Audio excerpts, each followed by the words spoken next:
Kalau Barcelona memang terbukti bersalah, mereka berada dalam masalah yang sangat besar. Di video kali ini, gue bakal memfokuskan untuk membahas kasus Negreira, di mana Barcelona terbukti memiliki aliran dana kepada perusahaan milik mantan wakil presiden komite wasit bernama Jose Maria Enriquez Negreira. Yang jadi pertanyaan sekarang, uangnya itu untuk apa sebetulnya? Klaim dari Barcelona menyatakan kalau aliran dana ini digunakan untuk konsultasi tentang wasit untuk membantu kepelatihan FC Barcelona.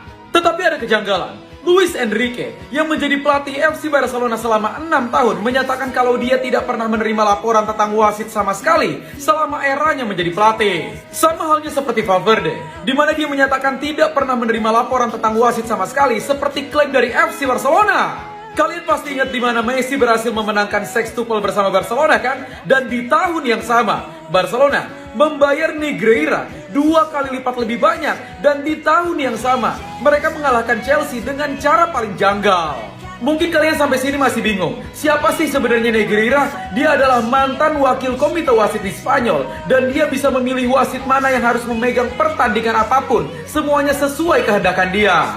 Bahkan langkah Negreira itu gak cuma sekedar memilih wasit untuk pertandingan FC Barcelona. Bahkan sebelum pertandingannya dimulai, Negreira itu bisa nelpon wasitnya. Dan ini merupakan kesaksian dari mantan wasitnya sendiri, di mana Negreira bilang, udahlah kasih gampang aja buat Barca. Ditambah lagi untuk wasit yang benar-benar mengikuti perintah dari Negreira, dia bakal mendapatkan reward setelahnya. Di tahun 2007, Messi berhasil mencetak gol menggunakan tangannya. Dan ini merupakan handball paling layak untuk menganulir gol tersebut. Tetapi wasit berkata lain, di mana golnya tidak dianulir sama sekali dan tetap disahkan.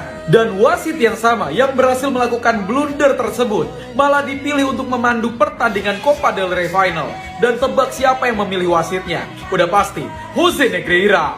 Bahkan belum selesai dari Negreira, kita pindah ke anak dari Negreira sendiri. Setiap sebelum pertandingan FC Barcelona, anaknya Negreira selalu menjemput wasitnya di bandara dan mengantarkan ke bar yang dimiliki oleh ayahnya. Dan di situ mereka berdua bakal berbicara. Dan dalam suatu momen bisa aja anaknya Negreira mengantarkan wasitnya sampai masuk ke dressing room sebelum pertandingan dimulai. Dan setelah diinvestigasi, aliran dana juga masuk ke bisnis anaknya Negreira sebesar 10.000 euro per tahun. Gue gak ngerti untuk apa gunanya. Dan yang paling janggalnya itu baru aja terjadi. Laporta ditanyakan tentang laporan keuangan FC Barcelona tepatnya di tahun 2005, di mana mereka membayar 60.000 euro kepada perusahaan Negreira untuk membeli aloe vera. Kalian tahu kan aloe vera itu sekecil apa? Itu gunanya untuk apa? Laporta memberi 60.000 euro. Itu mau berenang apa gimana jadinya? Dan jawaban Laporta itu jujur jauh lebih aneh, di mana dia bilang